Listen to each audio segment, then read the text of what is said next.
Merci à toutes les deux d'être dans ce studio. Bonsoir à vous deux. Merci d'être là. Les difficultés, elles sont extrêmement nombreuses, Myriam El Khomri, concernant les métiers du grand âge. Et paradoxalement, bah oui, c'est un secteur d'avenir. C'est un secteur d'avenir. C'est le sens de votre rapport aujourd'hui. Oui, c'est un secteur d'avenir et il y a un gouffre quelque part entre ce qu'elles disent, je dis elles parce que c'est plus des femmes, c'est à la fois les auxiliaires de vie et les aides-soignantes, mais il y a des hommes, il y avait 2 aides-soignants dans notre équipe, dont un homme et une femme, donc il y a des hommes aussi. Il y a un gouffre entre le sens qu'elles donnent à leur métier, l'utilité sociale de ce métier-là, et en même temps le sentiment d'être invisible dans le champ public, dans le champ médiatique, que leurs paroles ne comptent pas. Et quand on creuse, quand on objective la situation, par exemple, les intervenantes à domicile, 17% sont sous le seuil de pauvreté, exactement, contre 6% des salariés français. On va y venir dans le détail, on va aller sur votre rapport. Fabienne Barbosa, parce que vous êtes là, vous êtes une invisible, vous vous considérez comme une invisible?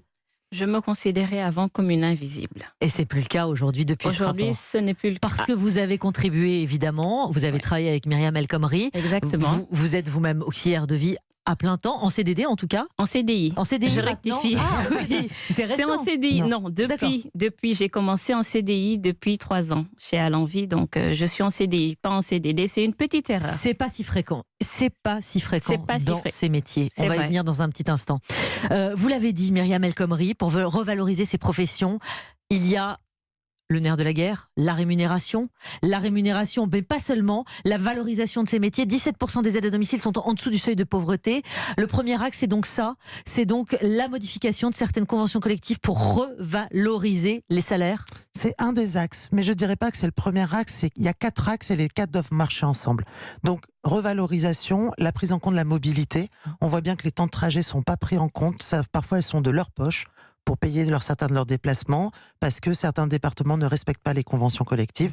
Donc nous, notre première mesure, c'est de la création de postes, 18 000 postes par an pendant 5 ans, pour augmenter le nombre d'accompagnants, bien évidemment.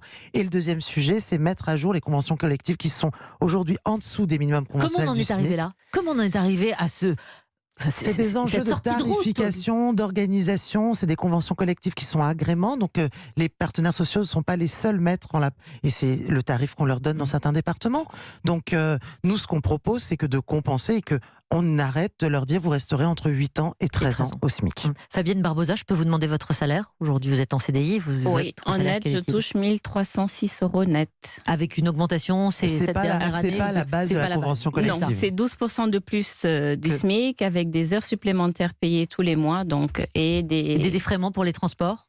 Et payés. Le temps de transport est payé, mais 15 minutes. Donc on a 15 minutes du temps de transport qui est rémunéré, ce qui est mieux par rapport à d'anciennes structures où le temps de transport n'était pas pris en compte. Il faut savoir que Fabienne est dans une structure qui est innovante, qui a mis en place des équipes de proximité et une vraie organisation du travail où elles ont, c'est des équipes autonomes et innovantes. C'est un axe aussi qu'on porte parce qu'il faut développer des nouvelles organisations du travail autour de ces métiers-là. Et donc, c'est des situations qui sont bien sûr un peu privilégiées par rapport à d'autres situations qu'on a pu rencontrer. Qu'est-ce qu'on se dit, Myriam El Khomri? Selon les calculs, l'État devrait mettre sur la table au moins 220 millions d'euros. Attention, seulement pour hisser l'ensemble des salariés au niveau du SMIC. Que vous dit Agnès Buzyn à ce stade? On va aller sur le global dans un instant. Où trouver cet argent? Écoutez, on lui a remis le rapport, elle m'a donné une totale liberté. Ce qu'elle a indiqué ce matin, c'est qu'il y avait 2 enjeux, 2 phases d'après. La première, c'est avec Muriel Pénicaud, signer un accord tripartite avec les régions et les départements compétents sur les aides à domicile et les régions pour les aspects de la formation. Et le deuxième enjeu, c'est une grande conférence sociale avec tous les employeurs, avec les organisations syndicales pour trouver les modalités de passage. Et après, il y a la loi autonomie. Bien sûr, on peut aller jusque-là, avec des conclusions d'ici début 2020. C'est ce qu'elle a dit. C'est ce qu'elle a dit. Début d'année. Qu'est-ce qu'elle vous apporte comme garantie à ce stade? Qu'est-ce qu'elle vous dit? On n'a pas. Elle a rencontré toute l'équipe projet. On lui a pas demandé de garantie. On sait que la loi autonomie pour elle. Elle dit que c'est un rapport courageux. Agnès Buzyn. On croit vraiment à son engagement sincère. Après, il y aura bien sûr des arbitrages budgétaires qui devront être pris. c'est évident. Il y a besoin d'argent, il y a besoin de créer des postes, il y a besoin de supprimer plein de verrous dans la formation qui existe aujourd'hui. On veut développer l'apprentissage, on veut développer la validation des acquis de l'expérience. Tout ça, ça demande du courage. Voilà, très clairement. Supprimer le concours d'aide-soignant aussi. Alors justement, la formation, parlons-en. On estime à 60 000 le nombre d'emplois ouverts et non pourvus chaque année. 25 000 personnes formées par an. Comment réformer, effectivement? Vous préconisez effectivement la suppression du concours d'aide-soignant, mais donc comme pour les infirmiers, si je ne m'abuse. Mais pour mettre qui en contact des populations fragiles alors? Alors, supprimer un concours, ça ne veut pas dire qu'ils ne vont pas faire la même formation qu'ils la font aujourd'hui. Aujourd'hui, il y a 9 mois de formation. C'est supprimer le concours d'accès pour devenir aide-soignant. On voit aujourd'hui, on a 25% de candidatures en moins. On pense que le concours est un frein. Ce que nous, on veut qu'on teste, c'est l'empathie des personnes, la volonté de travailler pour les autres. C'est, je pense, ce qui est primordial dans votre travail. C'est intrinsèque, Fabienne Barbosa. Sans ça, on ne peut pas. Si on n'a pas de l'empathie, si on ne veut pas aider, si on n'a pas de patience, on ne peut pas le faire. Après, je reviens un peu sur le concours. Vous savez, il y a quelques années, moi, je l'ai passé, ce concours d'aide-soignante. On était 1200 pour 80 places, sachant qu'il y avait 24 places qui étaient réservées aux redoublants et à la VAE. C'est très repoussant. Aujourd'hui, c'est le contraire.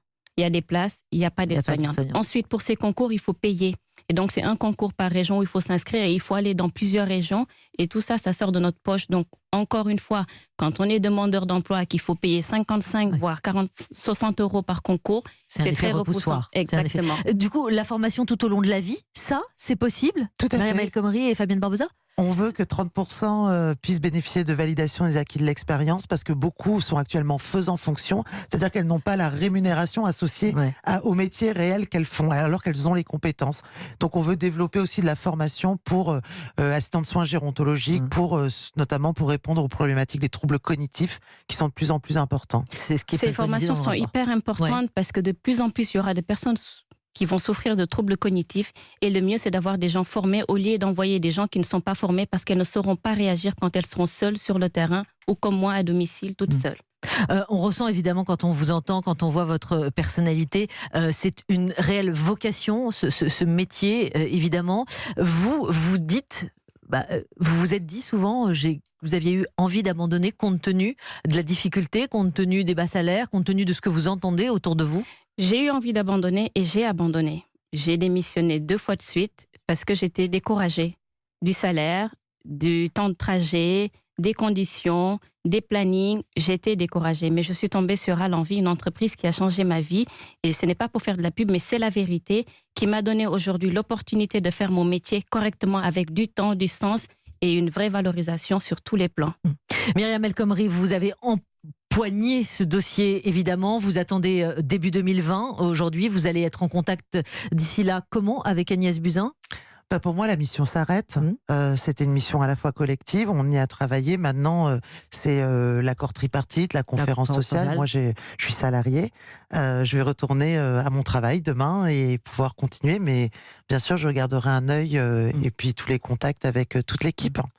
Merci à toutes les deux d'être venues ce soir, Myriam El Khomri, Fabienne Barbosa, pour ce rapport essentiel, compte tenu aussi de l'évolution de notre société et ces personnes du grand âge qui, 2030, ce chiffre sera évidemment énorme. Merci à vous, à toutes les deux. Merci à vous.